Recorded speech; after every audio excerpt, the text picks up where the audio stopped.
Hi. Today we're going to take a look at the Steam reviews of Borderlands 4. I really like this franchise. I have a lot of hours in Borderlands 1 and 2, and Borderlands 3 was fun, despite the god-awful story and the characters.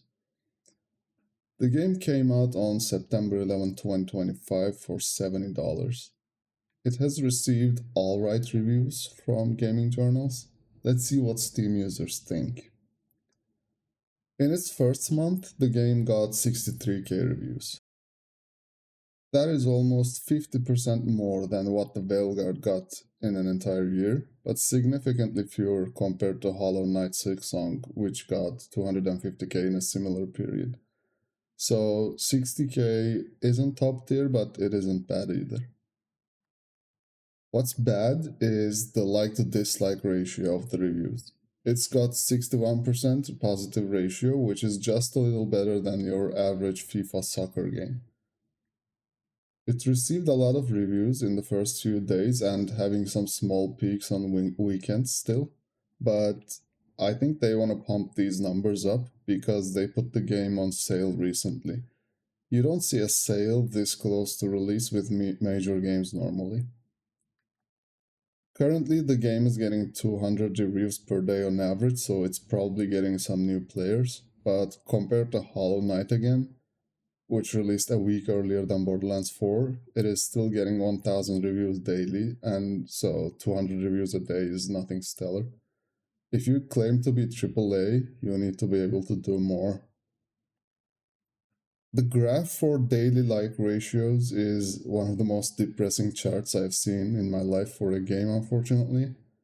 The lowest point happened on October 16th, but looking at the trend, it feels like it might be the lowest point so far.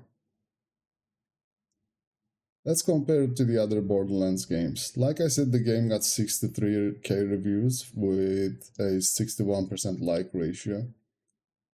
Compared to the previous Borderlands games, this is unfortunately a very low rating. Borderlands is one of those better franchises out there at getting consistently good sales and reviews for their mainline games. So this game so far is kind of a disgrace to the franchise when it comes to Steam reception. It is apparent in the cumulative like ratio of the franchise too. Now, almost every franchise does worse over time, and every new game pulls the franchise down. This is a whole other topic, by the way. Why are so many beloved franchises getting worse over time? It is a surprise to me. But if you look here, you can see with every new modern release, the franchise took a hit. In Borderlands' case, we have a big dip here, which is backlash caused by a change in the end user license agreement. So this is another issue. You have a fantastic franchise with great ratings, and you mess up your legacy with something like what I'm imagining is a stupid executive decision. Note that up until this point, the franchise positive ratings were around 90%. That's an amazing score for a franchise. I mean, Assassin's Creed was nowhere near this. So, yeah. I want to see how reviewers of previous games reviewed Borderlands 4 too. So, starting with Borderlands 2, they have 2000 reviewers in common.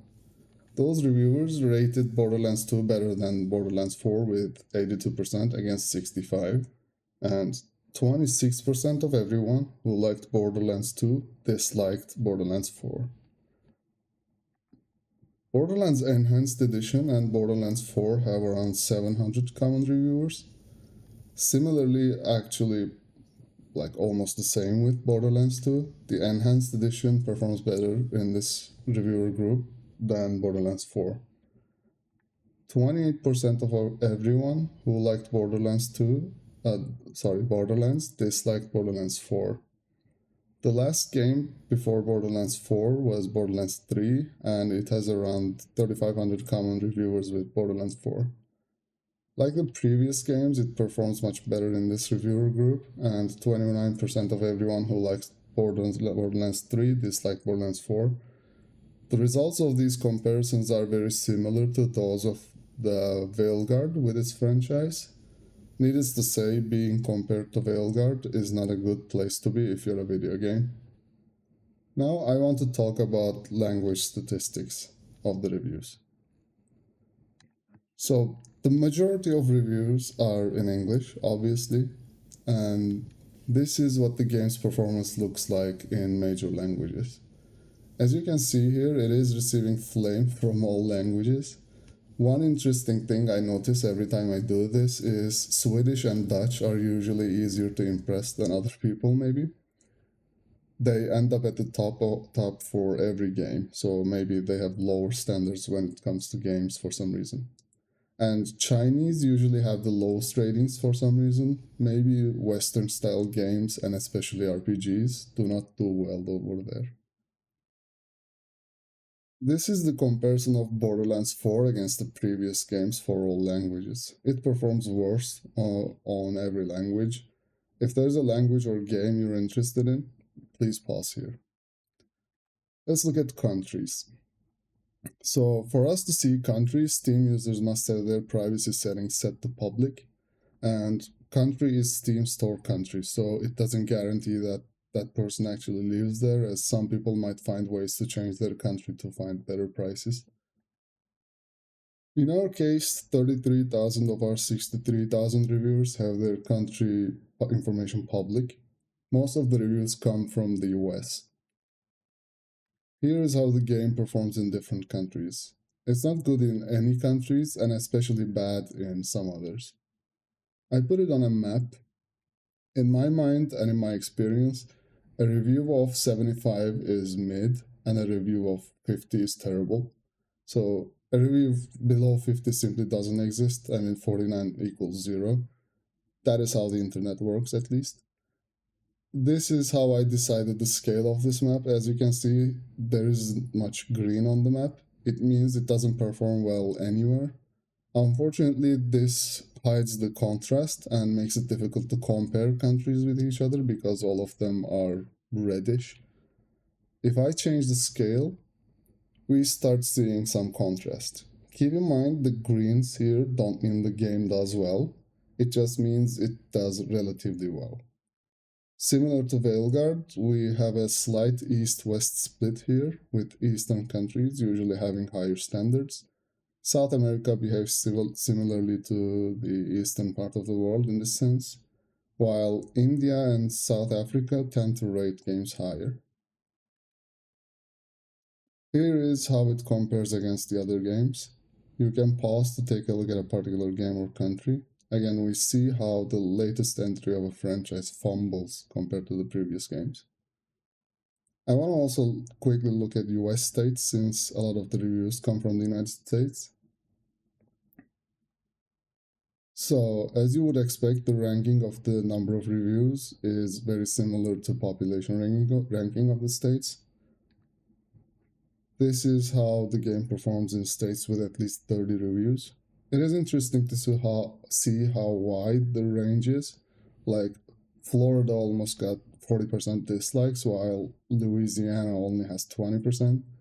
The sample size is definitely a factor, but is there any other reason these states would behave so differently? This is what it would look like on a map. Again, the map hides contrast when we set the target as 100 points.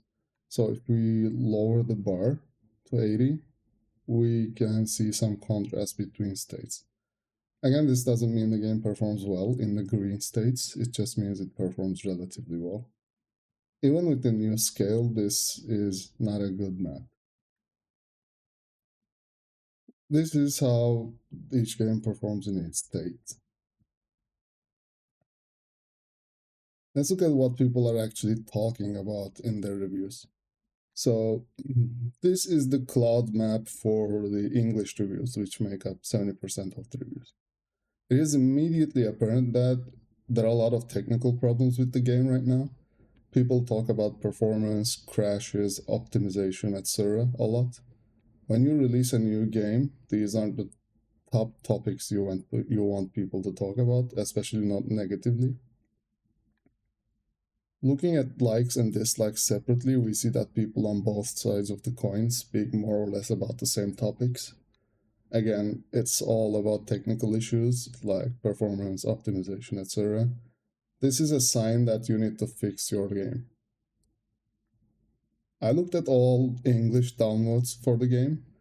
Out of the 16,500 negative reviews, 12K talk about performance related things. Since we saw in the word cloud people who like the game already talk about this too, it is without a doubt the biggest problem with the game.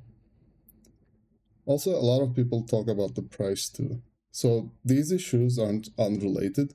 So if you're asking for $70, your game better work well. People are against paying $100 for GTA 6, which will likely be an incredibly well-made game, and you're charging $70 for something that doesn't even work right now. And we know that you will release a couple paid DLCs to round it up to 100 or maybe even more. So fix your game, or I guarantee it will quickly be forgotten in the coming 2 to 3 months. So my conclusions are: the game is in a really bad technical state that is obvious from the reviews, and the game has a promising number of reviews for the first month. I wouldn't say it's a huge hit, but it's not that bad. Of course, it depends on the game's budget too. If what I'm reading online is true and it is like several $100 million, they have their work cut out for them. Because the numbers are only promising if the technical issues are quickly fixed, I think it might be about to die. So they basically have two routes. Are they going to be No Man's Sky, or are they going to be Assassin's Creed Shadows and like have a big hit on the studio? The $70 price tag increases customer expectations greatly, obviously. There are very, very few franchises who could pull this price off for such a bad product, and Borderlands is not one of them. You have to be on the level of, Pokemon, like FIFA or something to pull it off. And as a fan of the franchise, there's no way I'm buying this at full price. The most I think I'm willing to pay for this is around $40, and that is assuming the game is fixed. So, yeah.